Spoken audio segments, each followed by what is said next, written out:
இதய பிரச்சனைகளுக்கு தீர்வு காண முருகன் ஹாஸ்பிடல்ஸின் முருகன் ஹார்ட் ஃபவுண்டேஷன். இனி அனைத்து வித இதய பிரச்சனைகளுக்கும் வேர்ல்ட் கிளாஸ் ட்ரீட்மெண்ட்ஸ் உங்களுக்காக. முருகன் ஹார்ட் ஃபவுண்டேஷன், உங்கள் இருதயத்தின் நம்பிக்கை. புயல் என்ற சொல்லை கேட்டாலே மக்களிடையே அச்சமும் குழப்பமும் ஏற்படுவது இயல்பு. புயல் எவ்வாறு உருவாகிறது, எதனால் உருவாகிறது என்பதை இன்றைய இன்ஃபோஜி பகுதியில் விரிவாக பார்க்கலாம்.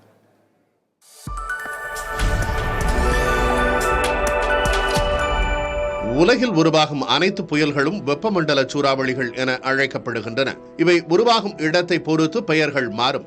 உதாரணமாக இந்திய பெருங்கடலில் சைக்ளோன்கள் என்றும், பசிபிக் கடலில் டைபூன்கள் என்றும், அட்லாண்டிக்கில் ஹரிகேன்கள் என்றும் இவை அழைக்கப்படுகின்றன. புயல் உருவாக கடல் மேற்பரப்பு வெப்பநிலை குறைந்து 26.5 டிகிரி செல்சியஸ் அளவில் 60 மீட்டர் ஆழம் வரை இருக்க வேண்டும்.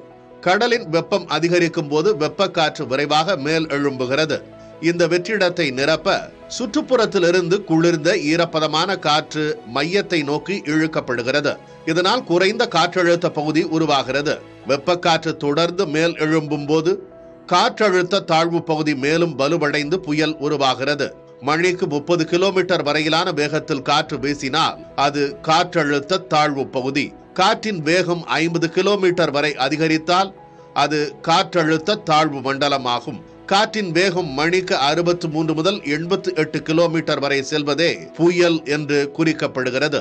காற்றின் வேகத்துக்கு ஏற்ப புயல்களும் வகைப்படுத்தப்பட்டுள்ளன.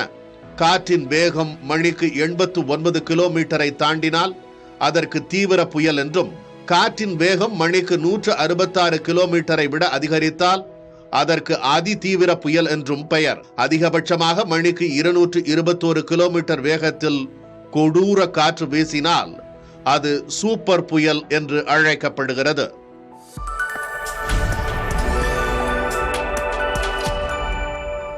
இதய பிரச்சனைகளுக்கு தீர்வு காண முருகன் ஹாஸ்பிடல்ஸின் முருகன் ஹார்ட் ஃபவுண்டேஷன். இனி அனைத்து வித இதய பிரச்சனைகளுக்கும் வேர்ல்ட் கிளாஸ் ட்ரீட்மெண்ட்ஸ் உங்களுக்காக. முருகன் ஹார்ட் ஃபவுண்டேஷன், உங்கள் இருதயத்தின் நம்பிக்கை.